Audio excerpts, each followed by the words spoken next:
Crime హిస్టరీలోనూ ఇదొక mind blank అయ్యే mystery. Nalgonda Nagarjuna concept school principal Rupa Reddy murder కేసులో పోలీసులు ఛేదించిన తీరు చూస్తే ఎవరికైనా గూస్ బంప్స్ రావాల్సిందే.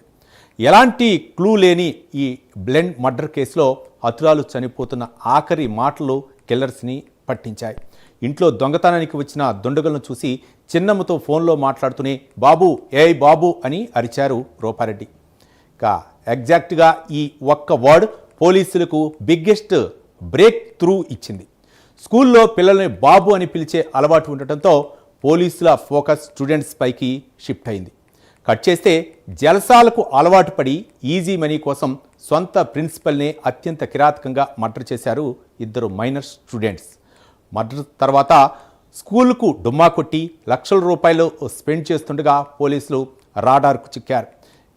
బ్లడ్ స్టెయిన్స్ ఉన్న కరెన్సీ నోట్లు, ఐఫోన్ రికవరీ చేసి నిందితుల్ని జువైనల్ హోమ్కు తరలించారు. టెక్నాలజీకి బుర్ర పెట్టి ఎస్పీ శరత్ చంద్ర పవార్ టీం చేసిన ఈ ఇన్వెస్టిగేషన్ ఇప్పుడు స్టేట్ వైడ్గా సెన్సేషన్ క్రియేట్ చేస్తుంది. గురువును దేవుళ్లా పూజించాల్సిన స్టూడెంట్స్ ఇలా కిల్లర్స్గా మారటం సొసైటీకే బిగ్గెస్ట్ అలారం. మరింత సమాచారం మా కరెస్పాండెంట్ తిరుపతి అందిస్తారు. తిరుపతి. రవి, నల్గొండ జిల్లాలోని నాగార్జున కాన్సెప్ట్ స్కూల్ ప్రిన్సిపల్ హత్యలో అనేక సంచలన విషయాలు వెలుగులోకి వస్తూ ఉన్నాయి. ప్రిన్సిపల్ రూపారెడ్డిని విద్యార్థులే హత్య చేసినటువంటి ఘటనకు సంబంధించి ఒక గుస్బూమ్స్ బయటకు వచ్చేటువంటి విషయాలన్నీ కూడా వెలుగులోకి వస్తున్నాయి. విద్యార్థులు గురువులను పూజించి గురువుల ఆరాధించేటువంటి విషయంలో ఉంటారు, కానీ ఒక కిల్లర్స్గా మారి ప్రిన్సిపల్ని హత్య చేయాల్సినటువంటి పరిస్థితి ఎందుకు ఏర్పడిందంటే కూడా స్టేట్ వైడ్ అంతా పెద్ద ఎత్తున చర్చ కొనసాగుతుంది. ఇందులో పోలీసులు చాలా కీలకంగా వ్యవహరించి ఈ కేసును ఇన్వెస్టిగేషన్ చేసినటువంటి తీరు పట్ల ప్రశంసలు వెల్లువెత్తుతూ ఉన్నాయి. నల్గొండ జిల్లా ఎస్పీ శరత్ చంద్ర పవార్ చాకచక్యంతో ఇటు టెక్నాలజీని జోడించి ఇన్వెస్టిగేషన్ టీంకి అంతా కూడా ఎప్పటికప్పుడు సూచనలు జారీ చేస్తూ ఇద్దరు మైనర్ స్టూడెంట్సే నిందితులుగా తేల్చినటువంటి పరిస్థితి అవుతుంది.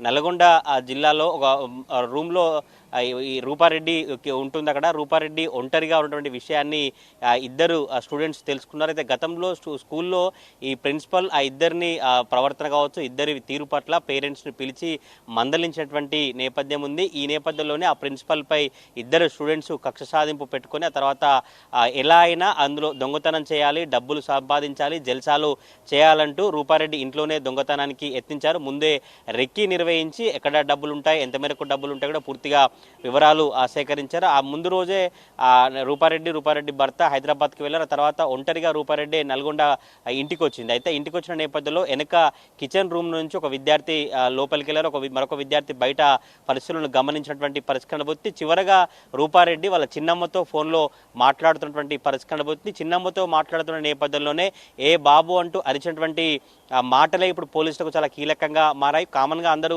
ఏ బాబాని, ఇంకో ఎదురు వ్యక్తిని కావచ్చు, చిన్నపిల్లల్ని కావచ్చు, ఎవరైనా వయసులో చిన్నవారిని ఏ బాబా అని పిలుస్తారు. కానీ ఈ కేసులో ఇప్పుడు ఏ బాబా అనేటువంటి పదమే చాలా కీలకంగా మారి పోలీసులకు ఒక బ్రేక్ త్రూగా మారిపోయింది. ఎందుకంటే ఈ కేసులో ఎక్కడ కూడా ఆధారాలు లేవు. క్లూస్ టీమ్స్ ఆధారాలు సేకరించినప్పుడు కూడా సీసీ ఫుటేజ్ లేదు, అక్కడ కత్తి కావచ్చు, ఇంకా ఎటువంటి ఆధారాలు దొరకపోయినటువంటి పరిస్థితి. పోలీసులు చాలా ఇన్వెస్టిగేషన్ చేసి చివరి కాల్లో చిన్నమ్మతో మాట్లాడినటువంటి ఆ పదాన్నే పోలీసులు కీలకంగా మార్చుకొని స్కూల్లో రూపారెడ్డి విద్యార్థులను అందరినీ ఏ బాబు అని పిలిచేటువంటి అలవాటు ఉంది. ఈ నేపథ్యంలో పోలీసుల ఫోకస్ అంతా కూడా విద్యార్థులపై, స్కూల్పై ఫోకస్ పెంచారు. ఈ నేపథ్యంలో అక్కడ ఇద్దరు విద్యార్థులను మందలించినటువంటి విద్యార్థుల ప్రవర్తన తీరు ఎట్లా ఉంది, వారు ఎటువంటి సిచ్యువేషన్ కూడా పూర్తిగా మానిటరింగ్ చేసిన నేపథ్యంలో ఇద్దరు మైనర్ స్టూడెంట్స్ వారు హత్య చేసిన తర్వాత వారి ప్రవర్తన మార్పు రావడం కావచ్చు, వారి దగ్గర డబ్బులు ఉండడం, కొంత జల్సాలు చేయడం, ఫోన్లు ఖరీదు చేయడం, ఫోన్లు కొనుగోలు చేయడం కావచ్చు, ఐఫోన్ సంబంధించినటువంటి అంశాలన్నిటి కూడా పోలీసులు అదుపులోకి తీసుకొని కేసును ఛేదించినటువంటి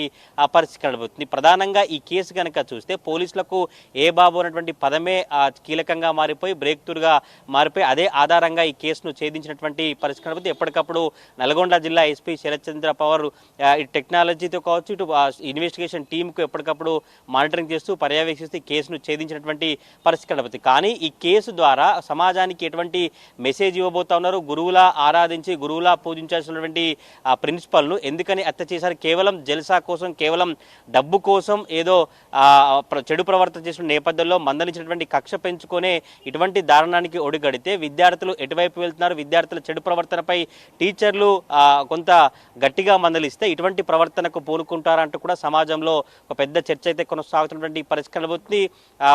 ఈ కేసు ఛేదించిన నేపథ్యంలో పోలీసులపై అయితే ప్రశంసలు వెల్లువెత్తినటువంటి సిచ్యువేషన్ కనిపిస్తా ఉంది. ఇద్దరు మైనర్ స్టూడెంట్స్ దగ్గర ఐఫోన్ కావచ్చు, ఇటు నోట్ల రక్తపు మరకల నోట్లను అదుపులో స్వాధీనం చేసుకొని జువెనైల్ హోమ్కు నిందితులను తరలించినటువంటి పరిస్థితి కనిపిస్తుంది. నల్గొండ జిల్లాలో ఈ కేసు సంబంధించి అయితే చాలా సెన్సేషనల్గా మారిపోయి ఈ రూపారెడ్డి హత్య కేసును మొదటగా అసలు ఎటువంటి క్లూ లేకుండా, ఎటువంటి ఆధారాలు లేకున్నటువంటి కేసును ఒక ఏ బాబు అన్నటువంటి పదంతోనే పోలీసులు కేసు ఛేదించినటువంటి నేపథ్యంలోనే 10th చదివిన విద్యార్థులు ఇంట్లో ఎక్కడ ఇటువంటి హత్య చేయాలని అనుకున్నారు, ఈ ఆలోచన ఎందుకు వచ్చింది, ఎక్కడ ఆధారాలు లేకుండా ముందుగానే కత్తిని కొనుగోలు చేయడం కావచ్చు, ముందుగానే ఆ బ్లౌజులు కొనుగోలు చేయడం కావచ్చు, ఇవన్నీ అంశాలకు సంబంధించి కూడా 10th విద్యార్థులే ఇంత హత్యకు ఇటువంటి దారుణానికి పూనుకుంటే విద్యార్థులు కావచ్చు, చదువుకున్నటువంటి వారంతా కూడా ఎటువంటి ప్రయత్నం చేస్తారు? సోషల్ మీడియా కావచ్చు, ఎటువంటి విషయాలను నేర్చుకుంటున్నారు? ఇప్పటికైనా తల్లిదండ్రులు కావచ్చు, పేరెంట్స్ అంతా కూడా విద్యార్థులు ఏం చేస్తూ ఉన్నారు, విద్యార్థుల చదువు కావచ్చు, విద్యార్థుల